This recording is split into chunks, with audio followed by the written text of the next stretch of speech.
On parle d'atmosphère, Barbara. Vous connaissez le métier d'atmosphériste? Eh bien, pas du tout. Vous allez le découvrir. C'est Sandrine Alouf, elle est belge et elle est atmosphériste. Elle crée des atmosphères dans des hôtels thématiques à Paris, mais pas seulement. C'est un reportage de Marianne Périlleux. Il se décline en rouge, en bleu, en mauve ou en jaune. Chacun de ces hôtels est unique en son genre, avec ses couleurs et ses ambiances si singulières. Il y a là pourtant une patte commune, celle d'une amoureuse des nuages. Toutes les réalisations que je crée, je signe par un nuage. C'est ma petite signature, c'est mon univers, c'est ma bouffée d'oxygène, c'est mon côté belge. Nous sommes en plein cœur de la ville Lumière, dans le 2e arrondissement. C'est ici que cette Bruxelloise, diplômée en histoire de l'art, a posé ses pénates il y a une dizaine d'années. Alors ici, Marianne, on est chez moi. C'est mon jardin. Je me suis toujours dit que je voulais bien une petite chambre de bonne là-haut. C'est la seule chose qu'il me fallait pour Paris. Non, mais c'est vraiment c'est un havre de paix dans Paris, puisqu'on est en plein centre. On est à côté de mon bureau. Et on est à côté de la Seine et je traverse le Palais Royal en permanence. Donc je le vois en hiver, en été, avec toutes ses couleurs. Et c'est un endroit que j'affectionne particulièrement. Pour bien saisir l'univers de Sandrine Alouf, il faut découvrir son atelier. Alors ici, on est dans mon antre. Dans tout ce que j'ai de plus cher, c'est ici que je conçois mes projets par rapport à mes hôtels, par rapport à mes installations, par rapport à toutes les créations qu'on fait. Donc en fait, je dessine beaucoup.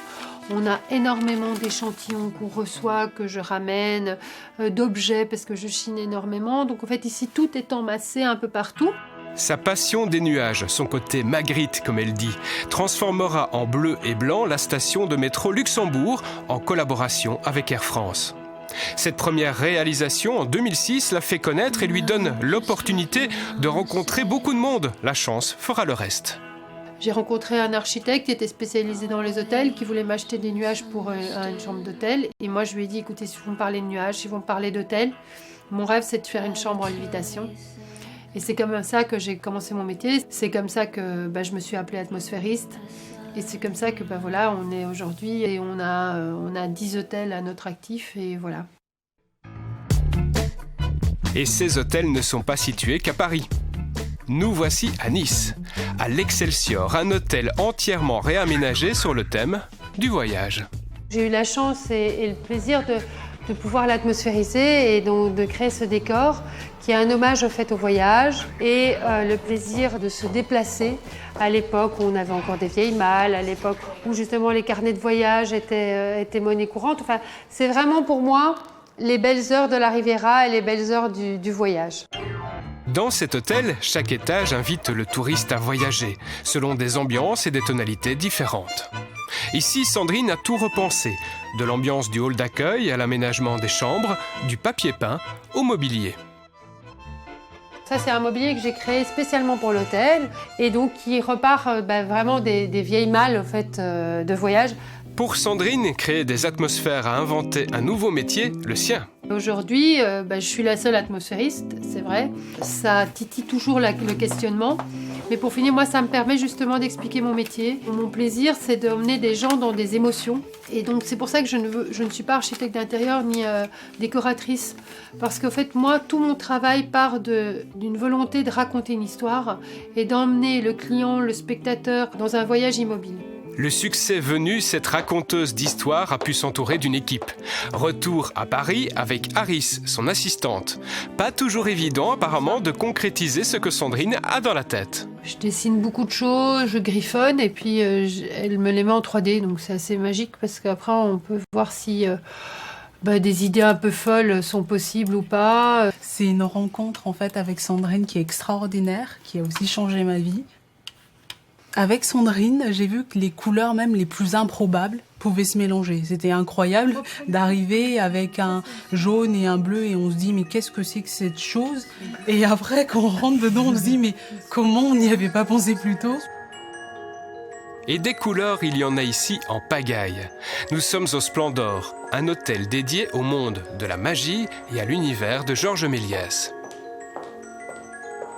Alors moi, ma ligne claire, c'était justement pas de faire une magie qu'on a l'habitude avec des lapins, des chapeaux et tout, mais plutôt vraiment la plus belle période, je trouve, de la magie, c'est-à-dire fin 19e, début 20e, l'illusion, la période où c'était vraiment le faste de la magie.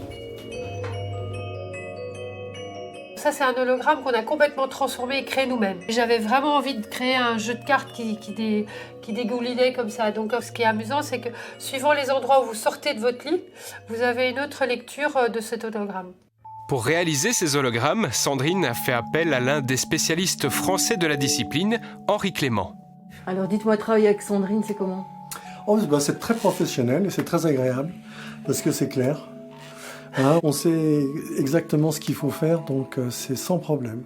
C'est une des grandes choses pour réaliser ce genre de projet, c'est qu'à un moment donné, il faut faire confiance aux gens avec qui on travaille. C'est pas moi qui ai les clés de la technique pour faire ce genre de choses. Mais moi, je trouve que le résultat est assez bluffant. Enfin, c'est ce que j'avais envie de réaliser, donc je suis très, très, très contente. Et l'optimisme n'est pas la moindre qualité de cette Belge de Paris, désormais très prisée dans le monde de l'hôtellerie. On la voit ici dans un autre établissement dont les travaux viennent de se terminer. Mais au fond, sait-on ici qu'elle est belge ? Je pense pas que Guillaume m'ait pris très parce que j'étais belge. Au début, je vous avoue sincèrement que je savais pas spécialement qu'elle était belge. C'était pas un critère de décision. Et sûrement, après, sous quelle forme ça a joué, j'en sais rien pour tout vous dire, mais ça joue sûrement. Ouais. Moi, je trouve que des avantages à être belge à Paris. Nous, on a quelque chose que les Français n'ont absolument pas, c'est l'autodérision. C'est cette capacité aussi à pouvoir se foutre un peu de nous. Moi, je pense que je n'ai jamais été aussi belge que ici. C'est-à-dire que je pense qu'il n'y a pas une personne qui me rencontre qui, après 5 minutes, ne sait pas que je suis belge. Je trouve que c'est un plus.